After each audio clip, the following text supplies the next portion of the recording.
سيقول السفهاء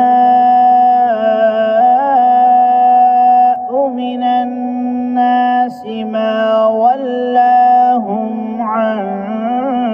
قبلتهم التي كانوا عليها قل لله المشرق والمغرب يهدي من يشاء إلى صراط مستقيم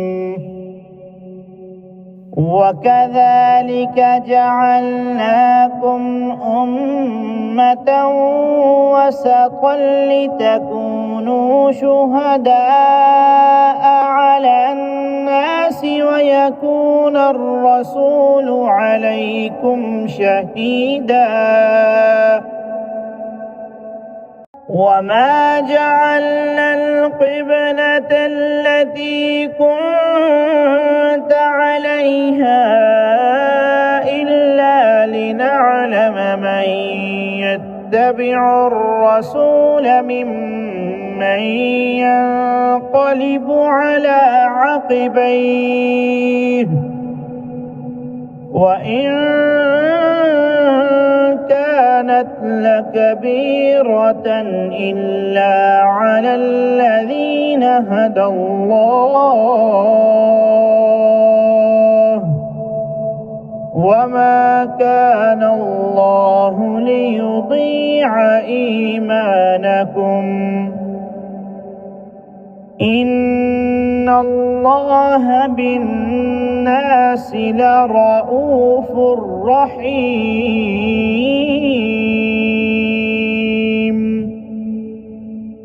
قد نرى تقلب وجهك في السماء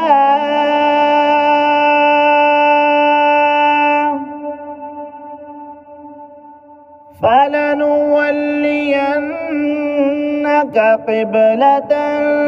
ترضاها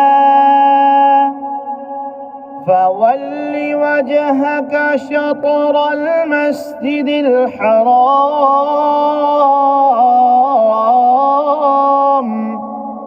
وحيث ما كنتم فولوا وجوهكم شطره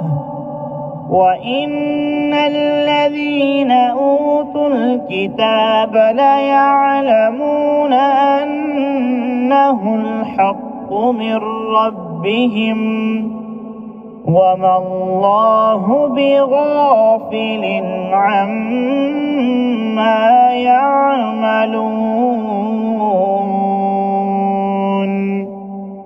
ولئن أتيت الذين أوتوا الكتاب بكل آية ما تبعوا قبلتك وما أنت بتابع قبلتهم وما بعضهم بتابع قبلة بعض ولئن اتبعت أهواءهم من بعد ما جاءك من العلم إنك إذا لمن الظالمين الذين آتيناهم الكتاب يعرفونه كما يعرفون أبناءهم وإن فريقا منهم ليكتمون الحق وهم يعلمون